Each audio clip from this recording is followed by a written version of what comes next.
Kamaráti, čaute, po dlhom čakaní je tu ďalší Roasted. Mrzí ma to, ale viete ako. Rodina, manželka, dieťa, vystúpenia, pes, povinnosti, Bla. Sme ale späť a verím, že si to užijeme. Ešte predtým, ako začneme, mám krátky oznam. 25.9. nahrávam polhodinkový špeciál Kráska a žebrák, ktorý by som chcel zavesiť sem na YouTube. Zadarmo pre všetkých, tak dúfam, že to vyjde a že sa zabavíte. Poďme ale k veci. Dnes si rozoberieme film z roku 2005 The Amityville Horror, alebo 3:15 zomrieš, čo je nádherný slovenský preklad, ale mohlo to skončiť aj horšie a pozerali by sme Zomrieš o 3:45. Každopádne ako tínedžer som tento film miloval, videl som ho miliónkrát.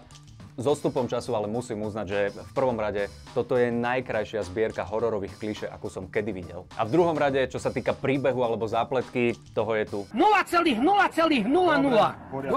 Ale nevadí, strašidelné, aj napínavé to miestami je, plus Ryan Reynolds tu hrá veľmi pekne. Poďme teda na to a ak ste film nevideli, smola. Máme november 1974 a v kratučkom úvode vidíme mladíka Ronnieho, ktorý počuje hlasy v hlave a tak postupne vystrieľa celú svoju rodinu, čo v prvom rade mega kruté a v druhom rade tá fráza domáca zabíjačka to chytá úplne nový význam. Najviac ľúto mi je ale najmladšej sestry Jodie, ktorá sa zobudí a schová a viete, ako sa hovorí, že pod lampou je najväčšia tma? Ono to funguje metaforicky, ale niekedy sa pod ňu naozaj postavíš. Takže bohužiaľ prichádza Ronnie a schovaná, neschovaná, strieľam. Potom to ešte nasleduje zostrih článkov a reportáží z miesta činu a mňa vždy pobaví, keď policajti vo filmoch povedia túto vetu. Áno, ja by som aj dúfal, že každé miesto činu bude trochu iné a bolo by dosť strašidelné, keby vyšetrovateľ povedal: klasika, posadnutý typek, 6 mŕtvych, to čo minulý týždeň. My ale pokračujeme o rok neskôr a spoznávame rodinu Lacových, konkrétne sexy mamu Katku, sexy manžela Georgia a pre niekoho aj sexy deti Michaela, Chelsea a Billyho, ktorý za mňa osobne najmenej sexy. Pozri sa na ňo. Kamarát, takéhoto ofúčaného sa ťa pán farár ani nedotkne. Ja keby si mám vybrať? Michael, pretože má rovnako veľké zuby ako ja. Každopádne, tu treba len vedieť, že Katkin prvý manžel nedávno zomrel. Nevieme ako, možno to bol infarkt, keďže Katka ľudí zobudza takto.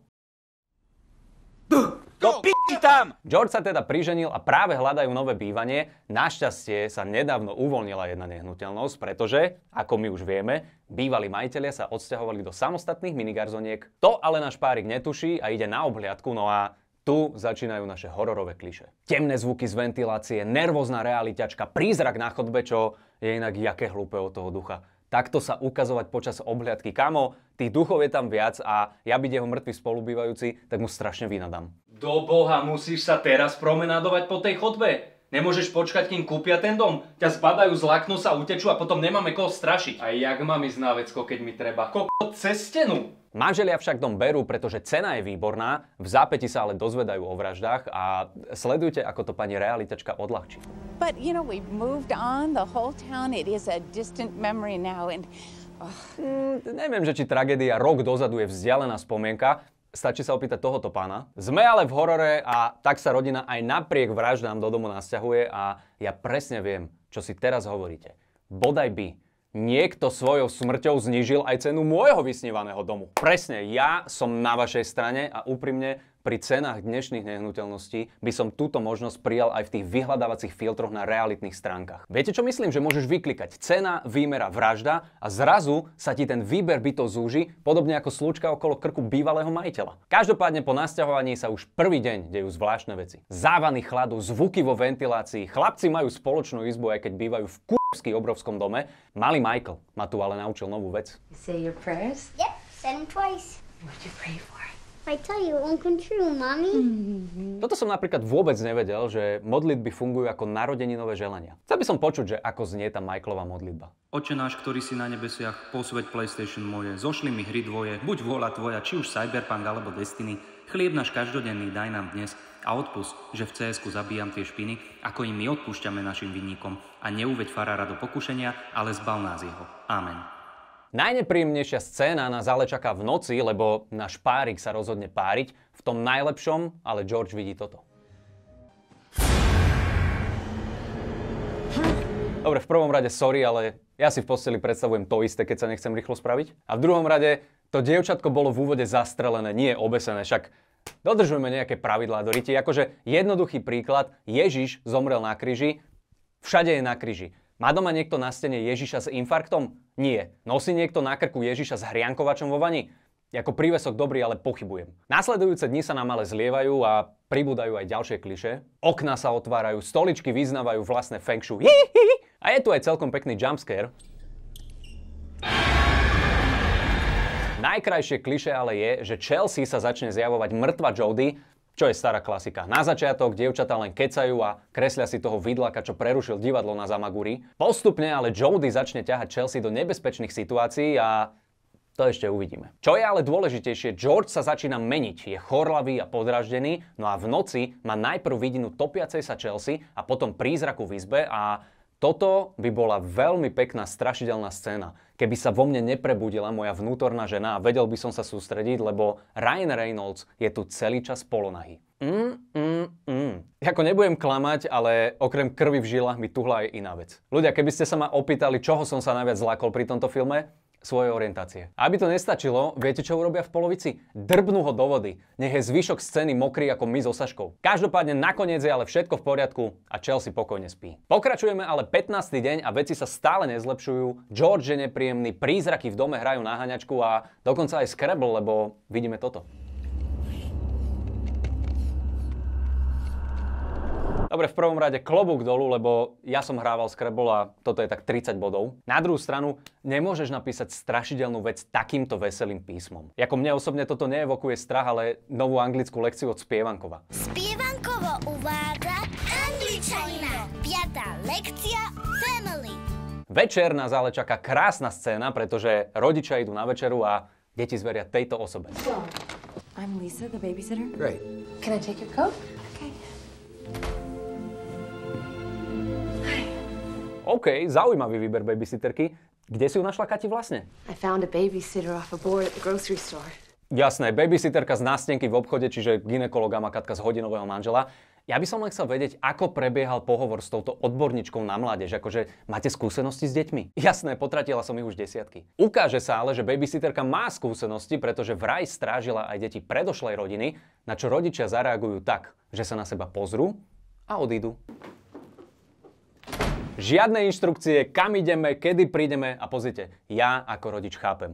Ty, keď sa tešíš na svoj večer bez detí, je ti jedno, že ti v zakliatom dome stráži k***a. Ja tomu rozumiem. Ale aspoň medzi dverami mohli povedať. V dome sú ešte 2 deti, večera je v ladničke a nehovorte im, že tu zomrela celá rodina. Pá! Každopádne na večeri je Georgeovi oveľa lepšie, takže dom ho naozaj negatívne ovplyvňuje a nie len jeho.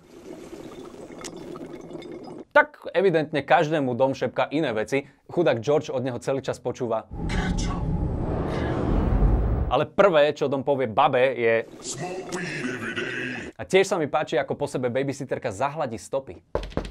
Be right out.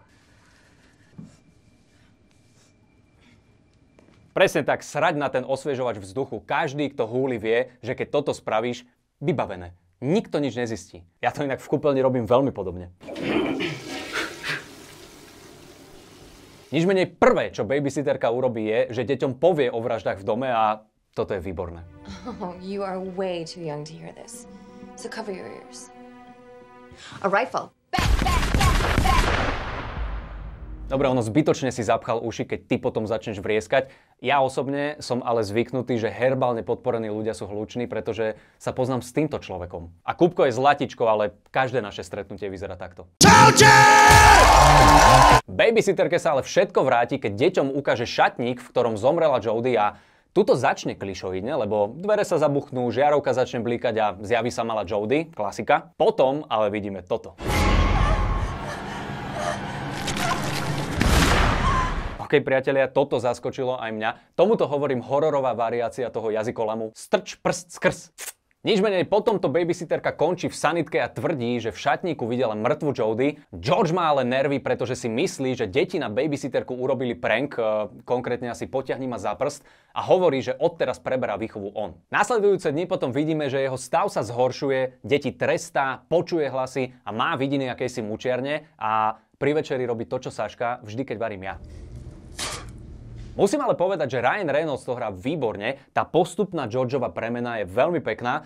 Za mňa aj režisér musel byť spokojný. Dobre, Ryan, a viem, že ťa poznáme ako takého ňuňu sympatiaka, ale teraz potrebujem, aby si bol nepríjemný na manželku, OK? vyskúšaj, či to pôjde, dáme viac verzií, takže pripraviť a akcia! Is this discipline or torture? When the body suffers, the spirit flowers. That's what my dad taught me. His dad's not around to teach him that now, is he?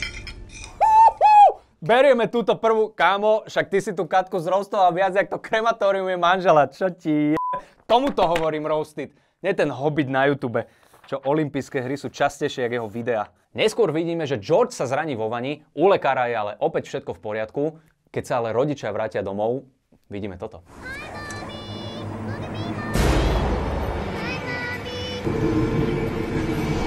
Tieto deti, človek sa na 2,5 hodiny otočí a už vyvádzajú. Ale uznávam, toto musí byť mega strašidelné, vidieť takto dieťa na streche, hlavne keď máš dole odparkované nové auto. Tu ale začína napínavá akcia, Kathy beží na strechu, George ide po rebríku, Chelsea je šťastná, tak tlieska rukami. Nakoniec sa však rozhodne skočiť, mama ju ale v poslednej chvíli zachytí a celkom stabilne takto obkročmo v strede strechy. Lenže bohužiaľ v dome evidentne prebýva aj duša Michaela Jacksona, ktorý, ako vieme, miluje Shimona. Našťastie na balkóne je už pripravený George, ktorý padajúcu Chelsea zachráni a Katku nechá visieť na streche, však na ňu srať. Chelsea potom hovorí, že Jodie jej len chcela niečo ukázať, takže tu sa vôbec neoplatí pýtať, a keby Jodie skočí z mosta, skočíš aj ty? Áno. Kathy potom dcére vykričí, že There was no Jodie. Jodie's real. She is not real. čo je inak zaujímavé, že práve ona neverí v duchov, keď sama ľuďom robí, že Krista Boha vám do p***e! Nič menej nasledujúce časti trošku zhrniem. Veci sa nezlepšujú a tak Kathy požiada o pomoc miestneho farára otca Callowaya, lebo však čo použiješ, keď sa chceš zbaviť nereálneho ducha? Ducha Svätého. Ukáže sa ale, že otec Calloway tiež poznal zavraždenú rodinu a tak si dohodnú vysvetenie. Georgeovi medzi tým stále prepína, deti šikanuje a vidí ich ako démonov, no a v noci nás čaká veľmi nepríjemná scéna, kde odbije 3:15, George sa zobudí, vezme sekeru a v lodnom domčeku vidíme toto.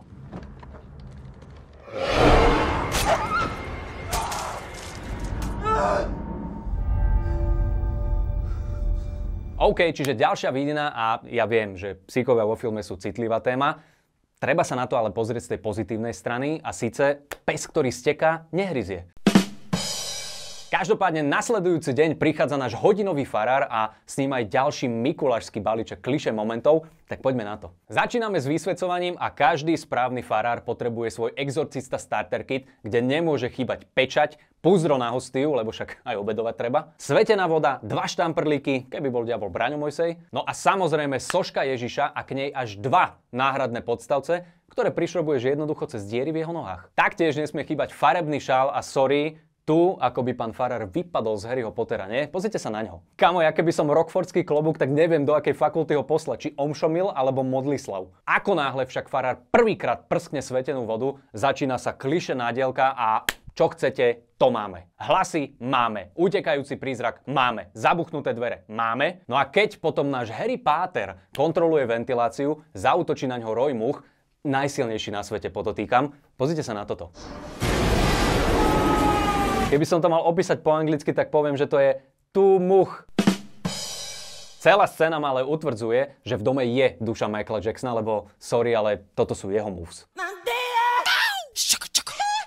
Nič menej potom to farár bez vysvetlenia zdrhá preč, Kathy necháva s prepnutým Georgeom a tento záber je výborný. Okay. I'm here. Videli ste 2 zoomy, len aby sme si vychutnali to jeho smrknutie. Ja, ale keby som chcel znechutiť ľudí, potiahnem to trošku ďalej. Už je to v poriadku. Som tu.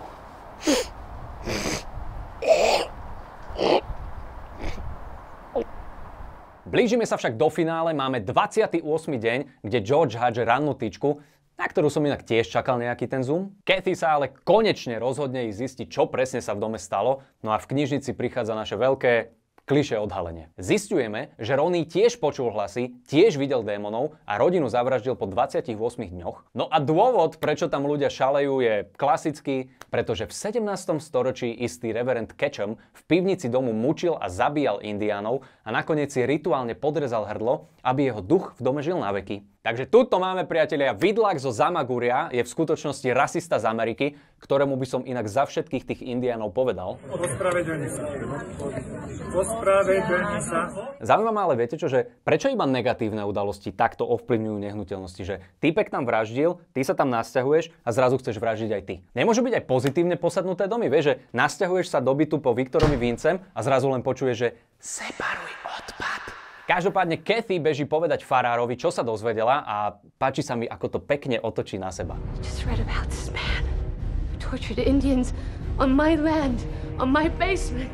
Kokos, mučenie pôvodných obyvateľov na tvojom pozemku, to není len tak. A Kathy, ja úprimne súcitím, mojej mame vraj kedysi na záhrade upalovali čarodejnice, a teraz je tam chuďatku kapu levandule. Farár nakoniec povie, nech okamžite odídu, Kathy teda volá Georgeovi, ktorý ale medzičasom objavil starú mučiareň a duch reverenda ho kompletne posadol. No a tu už sme vo veľkom a zároveň aj dosť slabom finále, priatelia, ktoré nezačne zle. Vidíme, že Kathy dorazí domov po deti, avšak v pivnici nájde túto rodinnú sadu homemade rakiev, čo inak vyzerá ako akcia v pohrebníctve, nie? Že kúp jednu dospelú a 3 detské máš zdarma. Do toho prichádza George a začína sa nemilosrdná naháňačka, rodina sa snaží utiecť, bohužiaľ, bráni im v tom ale samotný král popu. Na poschodí sa ale rodina dostane na strechu cez okno, lebo duch Michaela Jacksona si asi prenajíma len prízemie. No a Billy mu sa podarí zhodiť Georgea zo strechy, čo by za normálnych okolností bolo smrteľné, ale nebojte sa, sme vo filme, takže... Nič mu není, otraz mozgu má. Samozrejme, keď rodina zoskače zo strechy, George je už nachystaný so sekerou, už ide zlikvidovať Billyho, ale čo sa stane? Sekeru si pomýli s brokovnicou, lebo však dá niečo urobiť typkovi s otrasom mozgu. Tu naňho ale vyťahne Kathy, ktorá ho už ide zastreliť, ale čo sa stane? Nedokáže to, lebo však dá niečo urobiť žene. Kathy nakoniec Georgea spacifikuje, ten ale prosí, aby ho zabili, inak on pozabíja ich, na čo mu Kathy povie a v zápätí mu prerazí lebku brokovnicou. Zviazaného Georgea potom naložia do lode, naskáču za ním, vyštartujú z domčeku a to je všetko.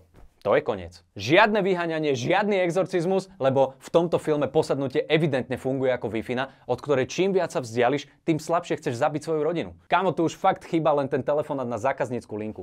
Prosím vás, odkedy tu bývame, manželovi prepína a chce nás zabiť. Jasné, a skúšali ste sa vysťahovať a zase nasťahovať? Každopádne George je v poriadku, Kathy tiež. Deti sú bez psa traumatizované do konca života. Našťastie, tu ale na záver máme ešte záber na mŕtvu Jodie a jedno z najkrajších. Šimona! Tak priatelia, toto bolo 3.15 zomrieš. Za mňa taká hororová oddychovka, ktorá ani neprekvapí, ani nenahnevá. Iba, že by milujete psov, vtedy je to také, no. Dúfam ale, že sa vám epizódka páčila a že sa vám bude páčiť aj stand-up špeciál, lebo evidentne nie som pre každého. Samozrejme chcem poďakovať, ak ma ešte niekto podporuje na Patreone. Link bude v popise videa, no a ďakujem za trpezlivosť. Ďalšia epizódka niekedy bude, takže dovtedy sa majte krásne a buďte zdraví. Čaute. A pozrite, ja ako rodič chápem. Ty keď sa tešíš na svoj večer bez detí, je ti jedno, že ti ich v zakletom dome stráži k***a. Ja tomu rozumiem. Ja to neviem povedať. Prosím vás, odkedy tu bývame, manželovi prepína a chce nás zabiť.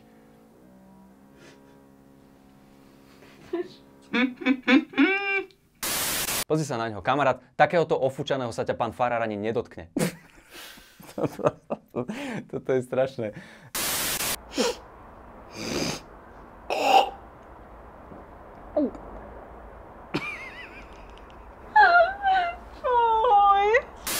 Strč prst skrz. Počkaj teraz.